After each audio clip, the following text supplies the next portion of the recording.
Friends, Hinglaj మాత అమ్మవారి గురించి ఇప్పుడు చాలా ట్రెండింగ్లోకి వచ్చిందండి. ఎందుకు అంటే హింగ్లాజ్ మాత అమ్మవారు 51 శక్తిపీఠాల్లో ఒక శక్తిపీఠం. అయితే అది మన భారతదేశంలో లేదండి, పాకిస్తాన్లో ఉన్న బలూచిస్తాన్లో ఉంది.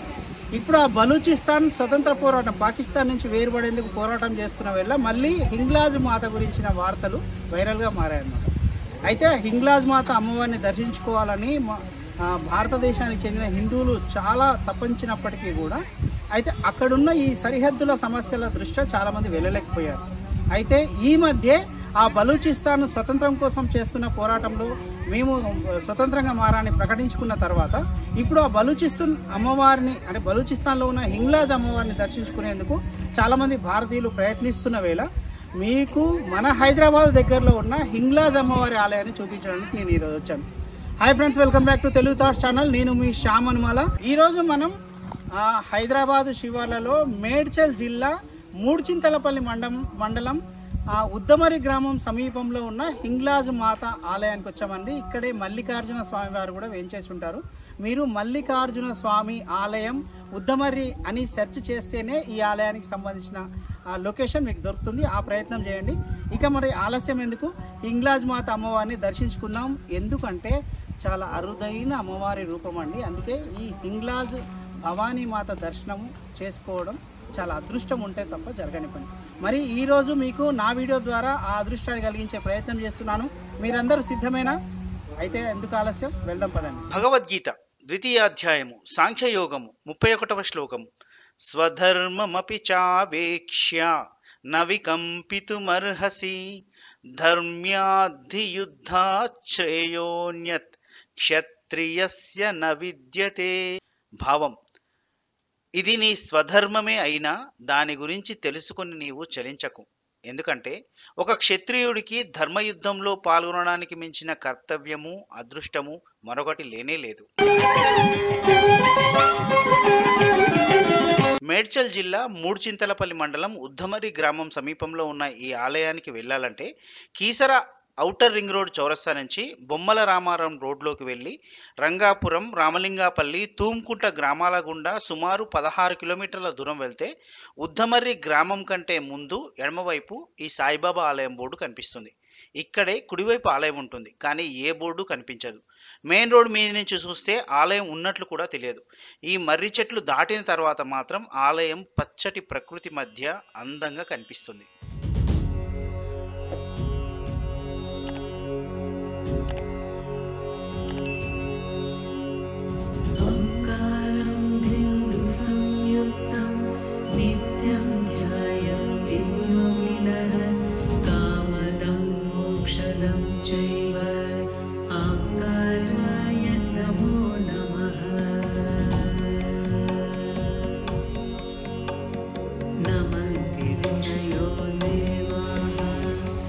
సో ఈ మల్లికార్జున స్వామి అంటే ఈ మల్లన్న స్వామి ఆలయానికి ముందు నుంచి కూడా ఒక దారి ఉంది. ఇట్లా పక్క నుంచి వస్తే కూడా మనకి ఇక్కడ ఎంట్రన్స్ ఉందన్నమాట.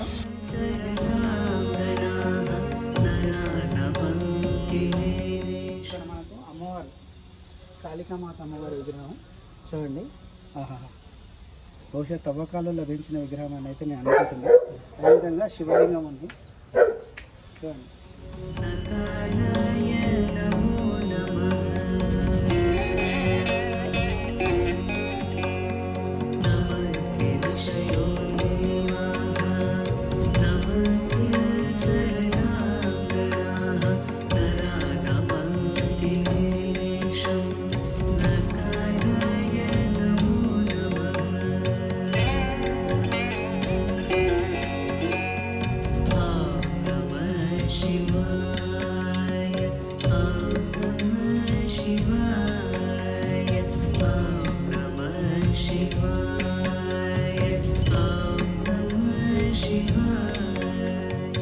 ఫ్రెండ్స్, కొమరెల్లి మల్లన్నతో పాటు ఇక్కడ అమ్మవారు భ్రమరాంబ దేవి కూడా ఇక్కడ కొలువై ఉన్నారు. భ్రమరాంబ మల్లికార్జున స్వామి అంటే మల్లికార్జున స్వామి అంటే మనం కొమరెల్లి మల్లన్నగా కూడా కొలుస్తాము. ఇక్కడ కొలువై ఉన్నారు. మనకు ఈ గర్భగుడిలో చూస్తే అంటే ఆ గోడకి మల్లన్న స్వామిని అంటే ఎక్కడైనా సరే మల్లన్న స్వామి విగ్రహము దాదాపుగా గోడకు మాత్రమే ఇట్లా ఉంటుందన్నమాట. సో ఇక్కడ మనకు అమ్మవారు కనిపిస్తున్నారు. అదేవిధంగా లోపల దాదాపుగా అందరూ దేవతామూర్తులు ఇక్కడ కనిపిస్తున్నారు. ఎడమవైపు చూస్తే ఒక ఋషికి సంబంధించిన విగ్రహం కనిపిస్తుంది. తర్వాత వినాయకుల వారు కనిపిస్తున్నారు, తర్వాత అమ్మవారు కనిపిస్తున్నారు. బహుశా అంటే మల్లన్న వెంట ఎప్పుడు కూడా బలిజ మేడలమ్మ, కేతకి అమ్మవారు ఉంటారు. ఇక్కడ బహుశా నేను అనుకోవడం ఏంటంటే అమ్మవారి రూపాల్లో ఒకరు బలిజ మేడలమ్మ, ఒకరు కేతకి అమ్మవారు ఉంటారు. సో ఈ విధంగా ఇక్కడ మనకు శివుల వారు ఉన్నారు, అదేవిధంగా దుర్గామాత ఉన్నారు, వెంకటేశ్వర స్వామి, అదేవిధంగా ఇక మరికొన్ని విగ్రహాలు కూడా ఉన్నాయి. ఆ విగ్రహాలు ఏ విగ్రహాలు కూడా తెలియని పరిస్థితి అయితే ఇక్కడ ఉందన్నమాట. దీనికి సంబంధించి ఇక్కడ సమాచారం అయితే ఏమి లేదు. అదేవిధంగా పూరి జగన్నాథుడి రూపం కూడా స్వామివారి ఒళ్ళు మనకు కనిపిస్తుంది. చూడండి, మనకు మల్లికార్జున స్వామి ఆలయంలో, అంటే ఇది ఒక శివాలయంగా చెప్పుకుంటారు, కానీ శివాలయంలోనే విష్ణువుకు సంబంధించిన అవతార మూర్తులు కూడా మనకు కనిపిస్తున్నారు. కాబట్టి ఇది అన్నమాట. ఇక్కడ వస్తే అందరూ సర్వదేవతా మూర్తుల్ని కూడా మనం సందర్శించుకోవచ్చు. అయితే ఈ ఆలయ నిర్మాణం ఇదంతా చూస్తే తప్ప ఒక 100 సంవత్సరాల కంటే పూర్వమైన ఆలయమే ఇక్కడ అనిపిస్తుంది. చాలా ప్రశాంతమైన వాతావరణంలో, చుట్టుపక్కల ఎటువంటి కూడా ఏ హడావుడి లేదనమాట. చాలా ప్రశాంతంగా ఉంది. చుట్టూ పచ్చటి ప్రకృతి మధ్య ఈ ఆలయం నెలకొని ఉంది. అయితే ఈ ఆలయానికి సంబంధించిన వివరాలు ఇక్కడ మనకి ఏం తెలుస్తున్నాయంటే 1955లో జయనామ సంవత్సరం మాఘ బహుళ చతుర్దశి రోజున ఇక్కడ జాతర ప్రారంభమైనట్లు మనకు తెలుస్తుంది. ఆ తర్వాత నుంచి కూడా ఇక్కడ జాతర కార్యక్రమాలు నిర్విఘ్నంగా కొనసాగుతున్నట్లు అంటే ఆలయ కమిటీ అప్పుడే ఏర్పడి ఉంటుంది. అంటే సుమారుగా ఊహించుకోవచ్చు మనం ఇప్పటికీ 70 సంవత్సరాలండి ఇది ఈ ఆలయానికి జాతర ప్రారంభం. అంటే అంతకుముందు ఈ ఆలయం ఏర్పడి ఎన్ని సంవత్సరాలు అయిందో తెలియదు. ఈ వాతావరణం ఇదంతా చూస్తే మాత్రం 100 కాదు 200 సంవత్సరాల పూర్వం కూడా, ఎందుకంటే ఈ నిర్మాణ శైలి ఇదంతా చూస్తే కూడా అనిపిస్తుంది. అయితే ఈ విగ్రహాలు, ఇప్పుడున్న విగ్రహాలు కొన్ని మాత్రం ఇక్కడే పురాతన విగ్రహాలు నాకు కనిపిస్తున్నాయి, మరికొన్ని మాత్రం ఆ తర్వాత తీసుకొచ్చి ప్రతిష్ఠించిన విగ్రహాలు అయితే ఇక్కడ మనకు కనిపిస్తున్నాయి.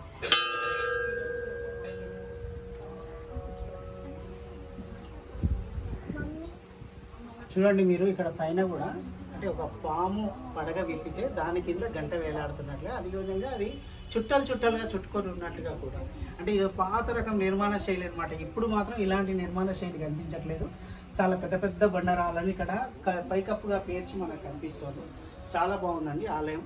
ఇక ఈ ఆలయం చుట్టూ కూడా మనం ప్రదక్షిణ మార్గం ఉందండి. అంటే సహజ సిద్ధంగా ఏర్పడిన ఒక కొండరాల ముందు ఉన్న ఆలయం కాబట్టి చూడండి, మనకు ఇక్కడికి వస్తే మనకు తెలిసిపోతుంది. ఈ కొండరాళ్ళ మీద ఇంకొక ఆలయం ఉంది. ఆలయం గురించి కూడా నేను చెప్తాను, మీరు మిస్ అవ్వకుండా చూడండి. చాలా ప్రత్యేకమైన ఆలయం. చూడండి, ఒక సన్నటి దారిలో నుంచి మనం రావాల్సి వస్తుంది. సో ఈ విధంగా ప్రదక్షిణ మార్గం కూడా ఇక్కడ మల్లికార్జున స్వామి తర్వాత పక్కనే మనకు ఒక చిన్న ఆలయం కనిపిస్తుంది. ఇక్కడ మనకు చూడవచ్చు. చూడండి, విష్ణుమూర్తి అమ్మవారు కూడా మనకు కనిపిస్తున్నారు. ఇక్కడ చాలా చిన్న విగ్రహాలు. అయితే వెనక రాయి కనిపిస్తుంది చూడండి, కొండరాయికే ఈ మూర్తులు మరి ఉన్నారు. అయితే ఇది కూడా తీసుకొచ్చి ప్రతిష్ఠించిన విగ్రహాలలాగే కనిపిస్తున్నాయి ఇప్పుడైతే మనకి. ఇప్పుడు మల్లన్న స్వామి దర్శనం తర్వాత నేను ఇంకొక అమ్మవారి ఆలయాన్ని చూపిస్తానని మాట ఇచ్చాను కదా, అదే ఆలయానికి మనం వెళ్తున్నాము.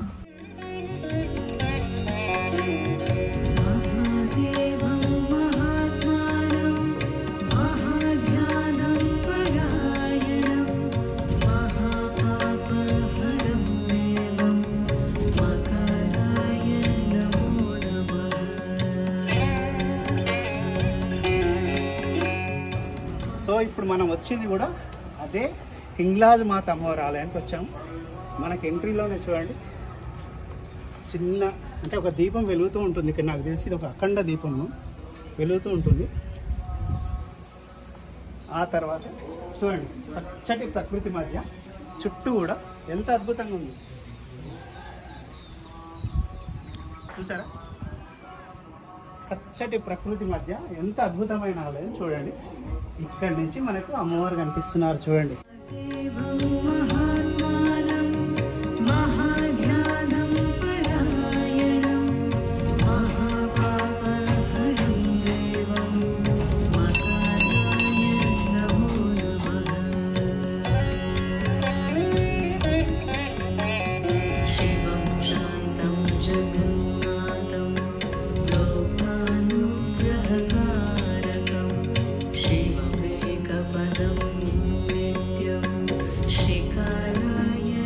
మనకు తెలిసి హింగ్లాజ్ మాత ఆలయాలు చాలా తక్కువ అండి. నాకు తెలిసిన అయితే ఇప్పుడు బలూచిస్తాన్లో ఎక్కడైతే పాకిస్తాన్ నుంచి వేరుపడడానికి వాళ్ళు పోరాటం చేస్తున్నారో ఆ బలూచిస్తాను, ఇప్పుడు ఆ బలూచిస్తాన్లోనే హింగ్లాజ్ మాత ఆలయం ఉంది.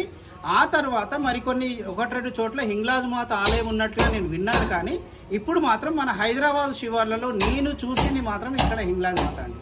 అయితే హింగ్లాజ్ మాత చరిత్ర ఏంటి అంటే 18 శక్తిపీఠాలు అంటారండి. కానీ లలితా సహస్రనామం ప్రకారం 51 శక్తిపీఠాలండి మనకు. ఆ 51 శక్తిపీఠాలు ఎలా ఏర్పడినాయంటే సతీదేవి శరీరాన్ని విష్ణుమూర్తి ముక్కలు ముక్కలుగా ఖండించిన తర్వాత కపాలం అంటే బ్రహ్మరంధ్రం ఉండే కపాల ప్రదేశం పడిన చోటే ఈ హింగ్లాజ్ మాత అంటే ఒక శక్తిపీఠం అనమాట. అది బలూచిస్తాన్లో ఉంది. ఒకప్పుడు అఖండ భారత్లో అది కూడా భాగంగా ఉండేది. అప్పుడు హిందువులు అమ్మవారిని వెళ్ళి దర్శించుకునేవారు. అయితే ఇప్పుడు బలూచిస్తాన్ అంటే ప్రత్యేక దేశంగా మారిపోయి విడిపోయిన తర్వాత అక్కడికి రాకపోకలు తగ్గినాయి. కానీ ఈ మధ్య మళ్ళీ అక్కడ హింగ్లాజ్ మాత అమ్మవారిని దర్శించడానికి భారతీయులు క్యూ కడుతున్నారు. ఎప్పుడైతే బలూచిస్తాన్ స్వతంత్ర పోరాటం వాళ్ళది ఇప్పుడిప్పుడే ముగింపు దశకు వస్తున్నట్లుగా అనిపిస్తుందో ఇప్పుడు హింగ్లాజ్ మాత దర్శనానికి మళ్ళా. అయితే అక్కడ విశేషం ఏంటంటే బలూచిస్తాన్ ముస్లింలు కూడా చాలా వరకు హింగ్లాజ్ మాత అమ్మవారిని నమ్ముతారండి. హింగ్లాజ్ మాత అమ్మవారి శక్తి గురించి తెలియాలంటే హింగ్లాజ్ మాత అమ్మవారి ఆలయాన్ని ధ్వంసం చేసిన కొందరు రక్తం కక్కుకొని చచ్చిపోయినట్లుగా కూడా అంటే ఈ మధ్య అన్నమాట. సో హింగ్లాజ్ మాత అమ్మవారిని అంతగా నమ్ముతారండి. ఇంతకీ మరి హింగ్లాజ్ మాత అని పేరెందుకు వచ్చిందంటే నాకు తెలిసినంత వరకు కూడా సంస్కృతంలో హింగ్ అంటే సింధూరం అండి. హింగ్లాజ్ మాత సింధూర వర్ణంలో ఉండే అమ్మవారు కాబట్టి హింగ్లాజ్ మాతగా పిలుస్తారనమాట. సో హింగ్లాజ్ మాతను భారతదేశంలో ఉండి కూడా అక్కడికి వెళ్ళలేని వారు కూడా తమ ఇష్టదైవంగా భావించి ఇంట్లో పెట్టుకొని పూజించేవారు కొన్ని లక్షల మంది ఉన్నారు భారతదేశంలో. 51 శక్తిపీఠాల్లో ఒకటైన హింగ్లాజ్ మాత అమ్మవారిని అక్కడి దాకా వెళ్ళి మనం దర్శించుకోలేకున్నా మన తెలంగాణ వారు మన తెలుగు వారు హైదరాబాదు సమీపంలో ఉన్న ఈ ఉద్దమరి గ్రామం శివార్లలో ఉన్న ఈ హింగ్లాజ్ మాత అమ్మవారిని అయితే వచ్చి దర్శించుకోవచ్చండి. ఒక అద్భుతమైన అవకాశం అనమాట. ఇప్పుడిప్పుడే ఇక్కడ ఆలయానికి అభివృద్ధికి సంబంధించిన పనులు కూడా జరుగుతున్నాయి. అయితే ఒక కొండ మీద నెలకొని ఉండడం మాత్రం నిజంగా చాలా విశేషం అండి. ఇక మనకు హింగ్లాజ్ భవానీ మాత అమ్మవారి ఆలయం పక్కనే ఇక్కడ మనకి ఇంకొక ఆలయం, కొత్త ఆలయం అండి నిర్మాణమైంది. బహుశా నేను గాయత్రి దేవి అమ్మవారు అయితే నేను అనుకుంటున్నాను. ఇది నిర్మాణ దశలో ఉంది. అంటే అమ్మవారి విగ్రహం అప్పుడే ప్రతిష్టాపన అయింది కానీ ఇంకా డోర్లు ఇవన్నీ పెట్టాల్సి ఉంది. చూడండి, మనకు నేనేమైనా తప్పు చేయకుంటే నన్ను దయచేసి మీ కామెంట్లలో కరెక్ట్ చేయండి. ఒకవైపు వినాయకుల వారు ఉన్నారు, ఇంకొక వైపు అమ్మవారు ఉన్నారు. ఇక్కడ మనకు గాయత్రి అమ్మవారు లాగైతే నాకు అనిపిస్తున్నారు. దయచేసి ఇక్కడ ఈ వివరాలు అందించేవారు ఎవరు లేరు. అమ్మవారి ముందు మనకు ఒక లింగం కనిపిస్తుంది చూడండి, చిన్నది. ఇది బాణలింగం అండి. చూడండి, బాణలింగము.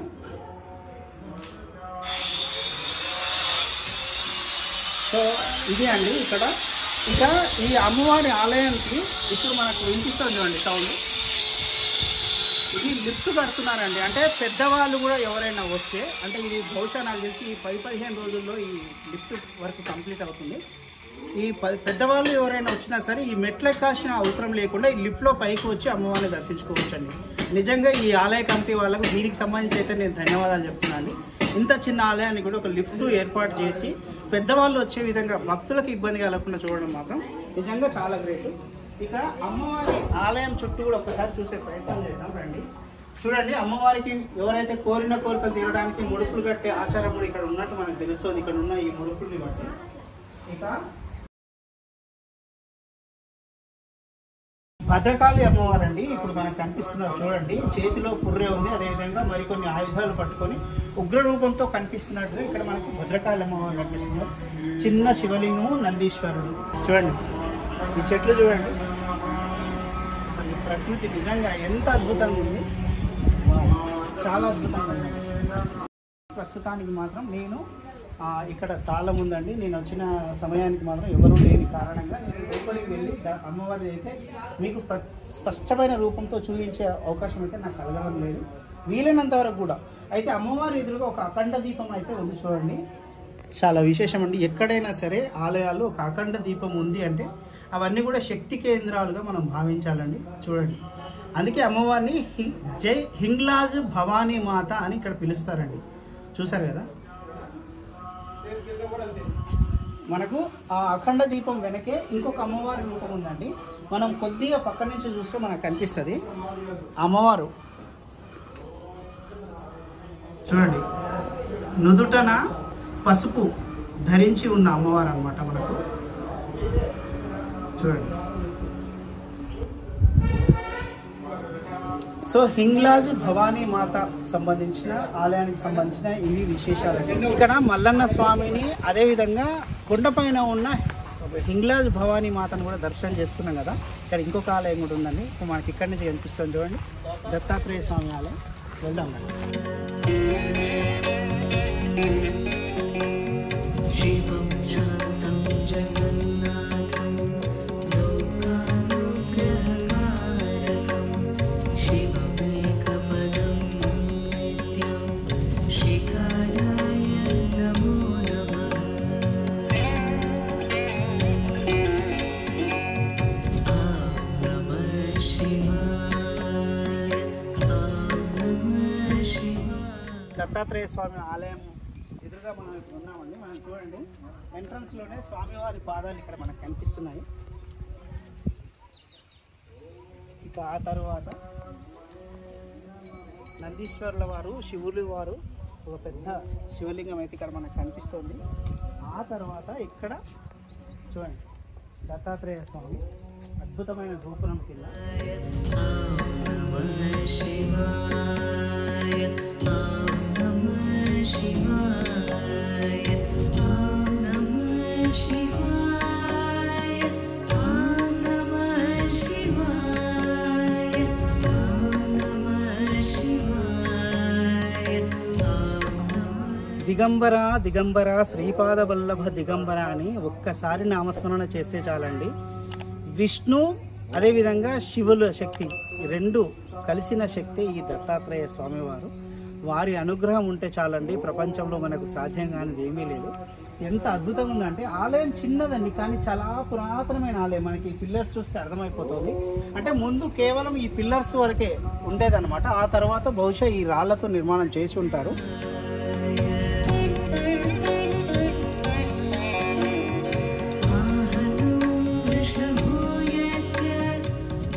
ఇక్కడ అమ్మవారి ఆలయం ఉన్నది, చిన్నది. చూడండి, మానసాదేవి అమ్మవారు అని మనకు కనిపిస్తున్న వారు మానసాదేవి అమ్మవారు అని మనం చూస్తున్నాం కదా.